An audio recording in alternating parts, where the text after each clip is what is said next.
ایک یہودی کی خبر گیری کے لیے جاتے ہیں۔ وہ نبی علیہ الصلوۃ والسلام کی خدمت کیا کرتا تھا، آپ صلی اللہ علیہ وسلم کی خدمت کرتا تھا، بیمار ہو گیا۔ آپ علیہ الصلوۃ والسلام اس کے پاس آئے عیادت کرنے کے لیے۔ آپ نے اس کی عیادت کی، طبیعت پوچھی، اور پھر آپ صلی اللہ علیہ وسلم نے وہاں پر بھی اس یہودی بچے کو دین کی دعوت دی۔ فرمایا کہ بچے کلمہ پڑھ لے، کلمہ پڑھ لے۔ اس بچے نے اپنے والد کی طرف دیکھا، والد بھی قریب ہی کھڑا تھا، کیونکہ بچے کی فطرت ہے، وہ جتنا اپنے والدین سے واقف ہوتا ہے وہ کسی اور سے اتنا واقف نہیں ہوتا۔ اپنے والد کو دیکھتا ہے اور پھر نبی علیہ الصلوۃ والسلام کی طرف دیکھتا ہے۔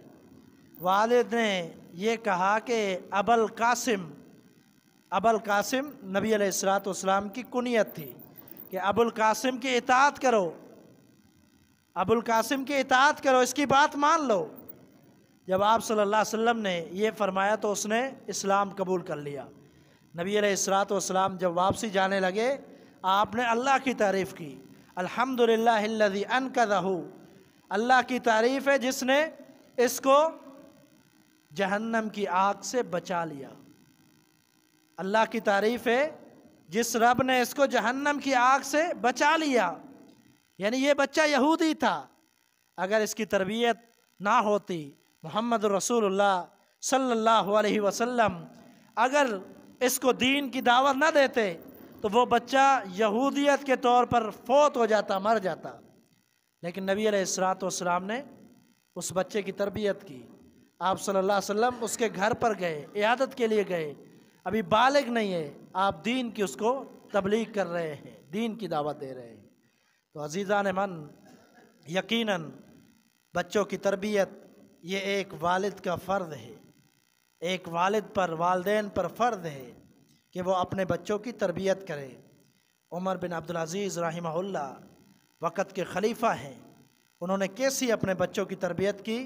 ایک چھوٹی سی مثال کہ ایک دفعہ بیت المال کے بہت زیادہ پھل فروٹ آئے جس میں بہت زیادہ سیب تھے، سیب پڑے ہوئے ہیں، بچہ ساتھ میں کھڑا ہوا ہے، چھوٹا سا بچہ ہے، 5-6 سال کا بچہ، اس کو کوئی سمجھ نہیں ہے۔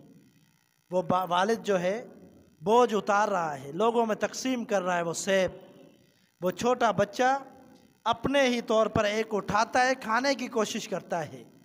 عمر بن عبدالعزیز رحمہ اللہ نے فوراً اس کے ہاتھ سے چھینا اور وہ نیچے رکھا اور ڈانٹ دیا۔ بچہ ہے 5-6 سال کا، لیکن وہ سیب بیت المال کے تھے، تمام مسلمانوں کا وہ ملکیت تھی۔ تو انہوں نے ڈانٹ دیا، وہ جاتا گھر گیا، روتا ہوا گیا اور جا کر گھر پہ اپنی والدہ کو بتلایا۔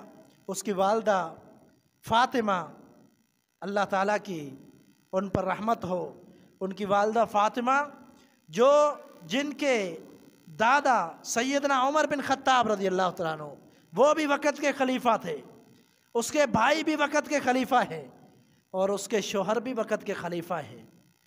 اتنا بڑا ان کا مقام، لیکن انہوں نے کیا کیا؟ کوئی غصہ نہیں کیا کہ معصوم بچے سے سیب پکڑ کر رکھ دیا بیت المال کا، غصہ نہیں کیا، بلکہ کہیں سے ادھار پیسے پکڑے اور لے کر اس کو کھلا دیا۔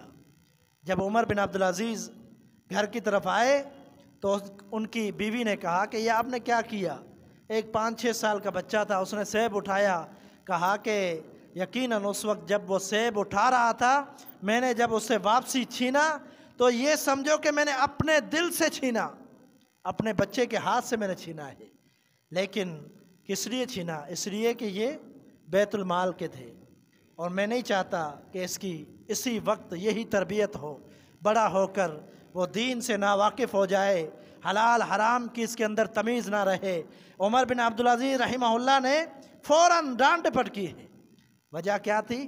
وجہ یہی تھی کہ بچے کی تربیت کرنی ہے نبوی نہج پر، نبی علیہ الصلوۃ والسلام کی سیرت کے مطابق اس کی تربیت کرنی ہے، اس کو سیرت کے سانچے کے اندر ڈھالنا ہے۔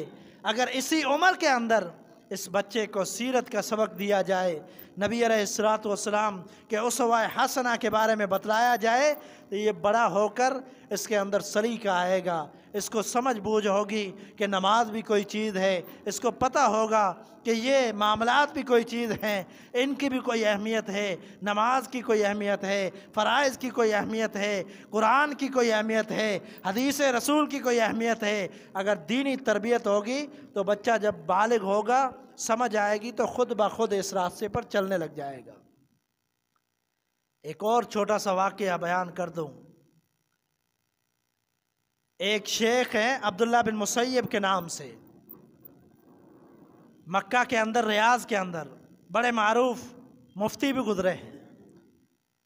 شیخ عبد المالک مجاہد جو دارالسلام مکتبے کے انچارج ہیں، انہوں نے ان سے تبصرہ کیا، ان سے اپنے بارے میں پوچھا کہ آپ اپنی سیرت کے بارے میں کچھ بتلائیں، زندگی کے بارے میں کچھ بتلائیں کہ آپ کی زندگی کیسے گزری ہے، میں کچھ لکھنا چاہتا ہوں۔ تو شیخ عبداللہ نے کیا جواب دیا؟ اس نے کہا کہ آپ کچھ لکھنا چاہتے ہیں تو لکھیں کہ جب میں تھوڑا سا سمجھ بوجھ والا ہوا تو میرا والد دنیا سے چلا گیا، فوت ہو گیا۔ میری والدہ نے صرف اس وجہ سے شادی نہیں کی کہ میں اپنے بچے کو عالم بناؤں گی، حافظ بناؤں گی، قرآن کا قاری بناؤں گی، دین کا عالم دائی بناؤں گی، اس لیے میری والدہ نے دوسری شادی نہیں کی، بلکہ میری تربیت کے لیے لوگوں کے برتن دھوئے، لوگوں کی خدمتیں کی، تاکہ وہ پیسہ جو ملے میں اپنے بچے پر خرچ کروں، اس کو کام کاج پر نہیں لگاؤں بلکہ دین پر لگاؤں۔ محنت کی، کوشش کی۔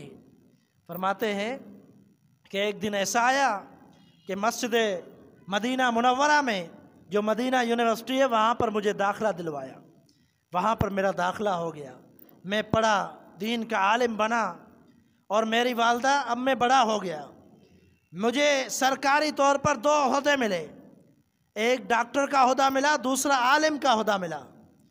دونوں کی طرف سے میرے لیے وظیفے مقرر کیے گئے، حکومت کی طرف سے میرے لیے وظیفے مقرر کیے گئے، اور میں وہ دونوں سندیں لے کر گھر پہنچا، اور میں نے جا کر اپنی والدہ سے کہا کہ اماں جان آج کے بعد آپ کو کام نہیں کرنا پڑے گا، آج کے بعد آپ کام نہیں کریں گی بلکہ میں آپ کی خدمت کروں گا۔ تو والدہ کہتی ہے بیٹا نہیں، جب تک تو دین کا علم سیکھ رہا ہے، جب تک دین کی تربیت حاصل کر رہا ہے، میں یہ کام کاج کرتی رہوں گی، تجھے کام پر نہیں لگاؤں گی۔ تو بیٹے نے کہا کہ اماں جان آپ کی خدمت، آپ کی محنت سے اللہ تعالیٰ نے مجھے 2 بڑے اہم فرائض دیے ہیں، ایک یہ کہ ڈاکٹر بن کر لوگوں کی خدمت کروں گا، اور ایک یہ کہ عالم بن کر لوگوں کی دین پر تربیت کروں گا، اور اس کی جو آمدنی ملے گی میں تیری بھی خدمت کروں گا۔ اتنی خوش ہوتی ہے والدہ، فرماتے ہیں کہ خوشی کے مارے اس کو اٹیک ہو جاتا ہے، دل کا اٹیک ہو جاتا ہے، خوش ہوتی ہے کہ 30 سال بچے کی تربیت کی ہے، محنت کر کے اس کو دین کی تعلیم دی ہے، پڑھایا لکھایا ہے، فوت ہو جاتی ہے۔ فرماتے ہیں بڑا افسوس ہوا، میں نے کہا اے اللہ میری ماں نے میری خدمت کی، اتنا وقت میری خدمت کی، 30 سال کا ہو گیا، جب اس کی خدمت کرنے کی باری آئی تو نے اسے مجھ سے چھین لیا۔ فرماتے ہیں میں نے صبر کیا اور والدہ کو دفنایا، اس کے بعد میں نے ایک نظر مان لی کہ اللہ اب جو میری آمدنی آئے گی اس کے میں 3 حصے کروں گا، ایک اپنی ذات پر خرچ کروں گا، ایک اپنی والدہ کے لیے صدقہ جاریہ کروں گا، اور ایک اپنی اولاد پر خرچ کروں گا۔ اور وہ شیخ کہتا ہے کہ اس پاکستان کے اندر، صرف ملک پاکستان کے اندر میری والدہ کے نام کی میں نے 150 مساجد بنائی ہے، والدہ کے نام کی 150 مساجد بنائی ہے، اور ان گنت مساجد میں نے بنائی ہیں جو دیگر ممالک کے اندر ہیں۔ اور وہ ایک دن جا رہا ہے، وہی شیخ عبداللہ عرب کہتا ہے میں جا رہا ہوں، ایک مسجد کے سامنے میں نے دیکھا کہ ایک واٹر کولر لگا ہوا ہے، ٹھنڈے پانی کا اہتمام، میٹھے پانی کا اہتمام، وہاں میٹھا پانی بڑی مشکل سے ملتا ہے۔ کہتا ہے کولر لگا ہوا ہے، دور سے میں نے دیکھا اور میں نے کہا کاش کہ یہ میں لگاتا اور میری والدہ کی قبر میں